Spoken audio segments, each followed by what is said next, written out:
Welcome to our session on Immersion Essentials for Administrators, preparing your school for state certification.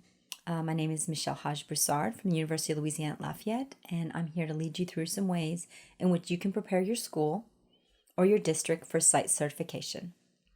This is Louisiana specific, but any of these elements will help any immersion administrator to improve their immersion program. So what are the core characteristics of immersion programs? The Center for Advanced Research on Language Acquisition at the University of Minnesota, along with multiple international immersion experts, developed a list of defining characteristics of immersion pathways. Before looking at these characteristics, I'd like to look at just a couple of definitions that are important in order to understand immersion teaching and learning. The first definition deals with a learner's native language. L1 refers to a student's first language. In other words, a student's native language. TL, target language, on the other hand, is a language that the student is learning, that they're targeting to learn.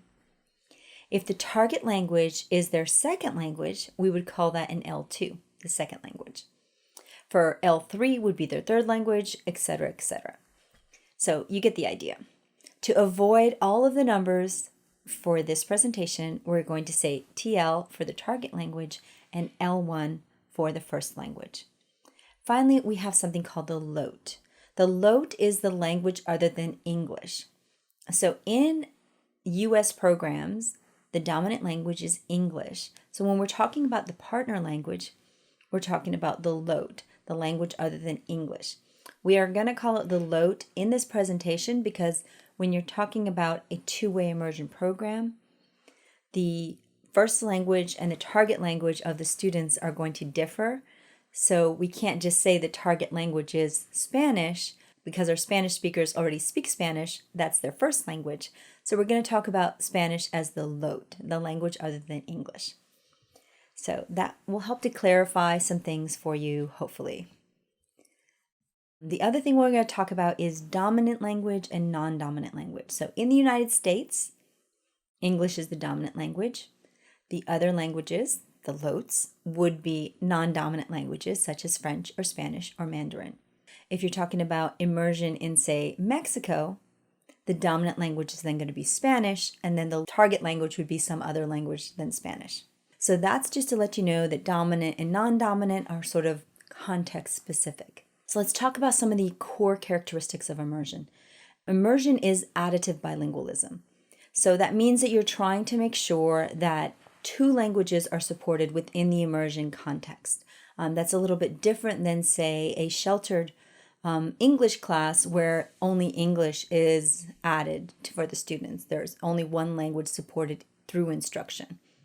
Whereas in immersion, you always have two languages that are supported through instruction. Sometimes, depending on where you are, you might even have three. You have subject area instruction through the non-dominant or target language or LOT, and then you have instruction that's also through the first language. Teachers should be fully proficient in their language for instruction, and I would even add that it would be great if they were fully proficient in both languages. Not always possible, but it would be great. The other element that you have to have is support for the dominant language. It needs to be strong in your community, but also support for the LOT. And finally, you need to have a clear and sustained separation of languages. And the reason that we say this in Louisiana is because we have 50 years worth of research showing that separation of languages work. And early immersion research looked at concurrent language learning where they were maybe translating or translanguaging within the classroom, and it showed that the students were less proficient, that the dominant language dominated, and that students did not listen to the target language, they only listened to their first language. So we want to make sure that they are actually focusing on the LOT, that they're working on their target language and not just waiting for their L1 to be said. So separate those languages. So for Louisiana, our Board of Elementary and Secondary Education has defined what a high-quality world language immersion program is. And we're going to look at those characteristics that they're requiring in order to be state certified as having a true immersion pathway. All right, so there are 4 essential criteria that the schools need to have. One is, what are they doing in terms of scheduling? How is language used during the immersion program? How are they evaluating the language and the content? And finally, what kind of professional development are they being given? Is it immersion specific? So let's take a quick look at scheduling. Research by Fred Genesee at McGill University in Canada, where French immersion started and is extremely popular and well researched, found that there is no difference in proficiency in English, which is also the dominant language in Canada. There's no difference in proficiency in English whether the program selected is a 90-10 model or a 50-50 model. So in other words, if 10% of the day is in English, there's no difference in the students, English-speaking students' English proficiency than if 50% of the day is in English. To the contrary, having less English instruction actually correlated to higher proficiency in the load. So in other words, a 90-10 wouldn't change the English, but it would significantly help the target language, which for Genesee would have been French in French immersion classrooms. So there's no detriment to the English if we're taking away time, but there's huge detriment to the load if we take away time. So that's something we want to keep in mind when we're scheduling. We know that students with inadequate time and intensity in the load will have difficulties in those upper grades. So if your students in your program are struggling when they hit 3rd, 4th, or 5th grade, chances are either you're not giving them enough time in the load, or those classrooms are not separating languages and you're having translation and English going on during the load. So be very cognizant of that. Watch those 3rd grade and 4th grades, because if anything is happening negatively in them, it probably has something to do with the scheduling or the separation of languages in the earlier grades. So let's take a look at Immersion State Certification research-based scheduling requirements. They make sense taking into consideration that scheduling at least 60% of the day in the immersion language throughout elementary school, and they would prefer 90% if you're in a two-way class, are going to give you the best results. A 90-minute block of language needs to be before 10:30 a.m. so that they have some of that morning, I'm aware and I can learn language time. Also, you don't want more than 6 transitions. So if they're leaving for PE, that's a transition. If they're coming back from PE, that's a transition. If they're going to lunch, that's a transition. So the more you break up your time in the load, the worse they're going to do. So you want to make sure that you have as few transitions as possible. All right, so we're going to look at a few class schedules. This first one is looking at a 1st grade class that's following a 90-10 model. It's a one-way immersion schedule. The first block indicates time that was spent in the L2. The schedule is divided in 15-minute segments, and you notice that social studies, science, and math and morning routine are spent in the load. In addition, there's a focus on that load in terms of acquisition and literacy. So out of the total 390 instructional minutes here, and that does not include the half hour for recess, that does not include the half hour for lunch or the morning arrival, the students have an average of 45 minutes of specials in English daily. And then you have 89 to 90% of the instructional minutes are in L2. This is a great schedule for one-way or two-way immersion at the 1st grade level. Remember that the reason for 90% Spanish language time in two-way is to front-load the language so that the native English speakers will learn Spanish, and so that you can get lots of content instruction for the native Spanish speakers. English tends to be the default language in two-way immersion without this protection built in. Here is a second 1st grade schedule. In this schedule, the immersion teacher provides PE and library instruction for students to help them reach an average of 70% of the day in the load.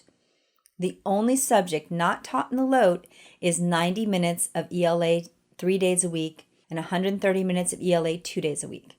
So students also enjoy long blocks of time in the load before 10:30 a.m., which is very important. So 3 easy scheduling takeaways are: students in one-way immersion need at least 60% of instructional minutes in the load to become proficient. Students in two-way immersion ideally need 90% of instructional minutes in the load at the lower grades to become proficient, and they will later move to a 50-50 model in upper elementary. and a block of 90 minutes in the LOT is needed before 10:30 a.m., and it is essential to building those language skills. All right, so the next piece we're going to look at is language use. We want to make sure that we're protecting the LOT as exclusive language of communication within the dedicated LOT language time. So non-dominant languages and immersion pathways need protection. When we only offer standardized testing in English, when we practice for standardized testing only in English, when we give announcements only in English, we are sending a message to the students that the immersion language is not important. Why would students want to learn a language that the rest of the school or the larger community deem as extra or unimportant? So the LOT needs protection in the immersion setting. During the dedicated LOT time, the exclusive language communication between the students and between the teachers needs to be the LOT. Once students are in a second semester of first grade, they should be ready to meet this expectation. If they're not able to communicate in the second semester of first grade in the LOT, again, you need to check what's going on in the classroom, because either you have too much time in English or they're doing English within the LOT time. Of course, they will need teacher support and scaffolding to get students there, but this is the talent of the immersion educator. So in terms of immersion language use, there are two issues about comprehensible input, output, and negotiation. But there's also the status of the language. If we show students that important things are done in English, content assessment, classroom print, we are sending the message that the partner language is not as important. If kids know that the important things in life are done in English, they will be less motivated to learn the LOT. So you want to make sure in terms of classroom print, like on the walls, that the percentage of classroom print is directly proportionate to the percentage of time in the immersion class. That's if you're sharing classrooms. If you're not sharing classrooms, then your LOT classroom is all in the LOT and your English classroom is all in English. But if you are sharing the classroom and you have a 60-40 day, 60% of the walls should be in the LOT and 40% in English. I've also seen classrooms where they did two-sided posters, and they were able to make that transition, turn those posters in order to realize, okay, this is English time or this is time for the LOT. In terms of the LOT for content assessment, you need to have the exclusive use of immersion language for the classroom testing. So while you might be doing district tests in English, you might be doing standardized tests in English, the classroom weekly tests for what you're teaching in the LOT need to be in the LOT. And then finally, you need integrated language planning. In other words, you want to make sure that the teachers are planning for language learning while they're planning for content. And they will actually be looking, if you are doing Louisiana Site Certification, at your lesson plans to make sure that there is a piece within the math, science, and social studies that actually talks about what language are they learning for each day. So that has to be in your lesson plans. So before we move on, let's take a look at research on language use and the separation of languages. Here are just a few research papers by Fortune and Teddick, by Culver, by Lyndon Leary, by Legretta, by Wong Fillmore, by Ballinger, that all talk about how language separation is important within the immersion context, or how concurrent language learning does not have the research behind it to implement it at this point.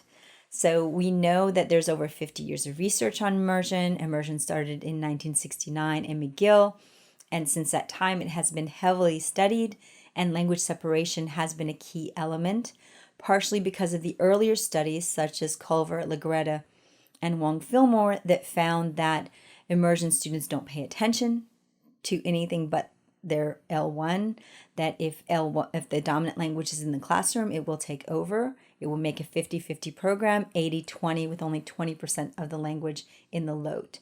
And then also that the students did not get full proficiency if there was no separation of languages.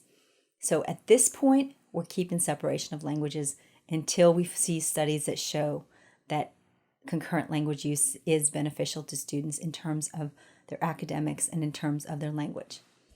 So what do you think happens in situations like these? Intercom requests from the office, school announcements, visits by administrators and others, scholastic material only in English. What happens to the L2 language development when these things occur? Well, according to Terri Fortune, in her dissertation of 2001, she found that if a student's immersion bubble is broken, if there's an intercom announcement in English while they're speaking in German, right? Or if you open the door, the administrator opens the door and starts speaking to the teacher in English while the students were speaking in Spanish. What happens is it takes those students an average of 17 minutes to refocus back on the immersion language. So what's basically happened is the teacher has lost 17 minutes every time that immersion bubble is broken. So with this being said, one of the things the site certification looks at is how often are school-wide intercom announcements during the immersion class, how often are classrooms visited where the teacher has to speak in English, and how often is it necessary to speak in English with guests who come in. Because every single time you're doing that, the students are losing time. So you really want to minimize that as much as possible. So 2 easy pieces for LOTE language protection is 1, maintain that language separation, and 2, limit intrusion on LOTE time. That's intercom, class visits, etc. So another piece that you need to have for Immersion Site Certification is you need to evaluate the language, because how well the language is doing is important. Guglielmi did some studies that showed that the language that you're learning in an immersion or dual language context then goes on to affect the content that you're learning, and then goes on to affect other things such as graduation rates and what happens to someone in the post-secondary level. So language level is very important in an immersion context because their level of language is going to also help determine their level of content. So these are some examples of tests that you can give for the LOTE. So you have the DELE and the DELF. The DELE is a Spanish international test and the DELF is a French one. It actually offers diplomas. And at the secondary level, I highly suggest it because if you can get students to a B2 level, then they can actually go to college internationally in either Spanish or French. The APPLE and the AVANT are also tests that you can give them that will tell you their proficiency level. I just learned the LAS Link has a Spanish test as well that will tell you their level. And then, of course, you have all of those tests that give you the content. You have their ELA test, you have the LEAP, you have the end of course secondary tests, and then you have the ELPT or the WIDA if you have English language learners. So there's lots of evaluation that you're doing within the immersion context. Some of them are standard that you're always going to get, but what is not standard and what is specific to Louisiana Immersion Site Certification is you must test the LOTE. So my 2 easy pieces are 1, have a way to test the LOTE, and 2, monitor both language and achievement. As I said, achievement will give you some indication of language in the LOTE as well, especially that 3rd or 4th grade level. If you're not seeing what you want to see at the 3rd and 4th grade level in terms of achievement, chances are there's not enough time for the LOTE, or your teachers who are teaching the LOTE are trying concurrent language, and that will bring down that level of proficiency for those students. So the final piece we're going to look at in terms of our site certification is professional development. So there are national standards for professional learning that make it explicit that professional learning is for educators to develop the knowledge, skills, practices, and dispositions they need to help the students perform at higher levels. In immersion, this needs to be immersion specific. And there are specific hours in our site certification that you must have. So if you are teaching the LOTE, then you must have 12 hours of immersion specific training. If you are the ELA partner teacher, so you're teaching English language arts, then you need 6 hours of immersion-specific training. And if you are an administrator in immersion, you also need 6 hours of immersion-specific training. This, by the way, is one of those hours. All right, so here are 2 easy pieces for professional development. One is, if you are in Louisiana, become a member of the Louisiana Consortium of Immersion Schools, because we offer a lot, and I say we because at this point I'm the president, but the Louisiana Consortium of Immersion Schools offers a lot of immersion training. And you can join us annually at our Conversations in Immersion conference, and that will provide you with all of the training that you need for your site certification. So here are our 4 essential criteria and the easy pieces to go along with them. So for scheduling, you need to have at least 60% of your instructional time in the immersion language, in the LOT, and you want to have that optimum teaching time, which is those 90 minutes scheduled before 10:30 a.m. For language use, you want the protection of the LOT as the exclusive language of communication within that dedicated language time. For evaluation, make sure you have some sort of formal tracking of immersion language achievement and also academic achievement. And then for professional development, you can remember 6 + 6 = 12. Administrators need 6 hours, ELA teachers need 6 hours, and the LOT teacher needs 12 hours. So those are our 4 essential criteria to help you get immersion site certification at your school. Have a great day.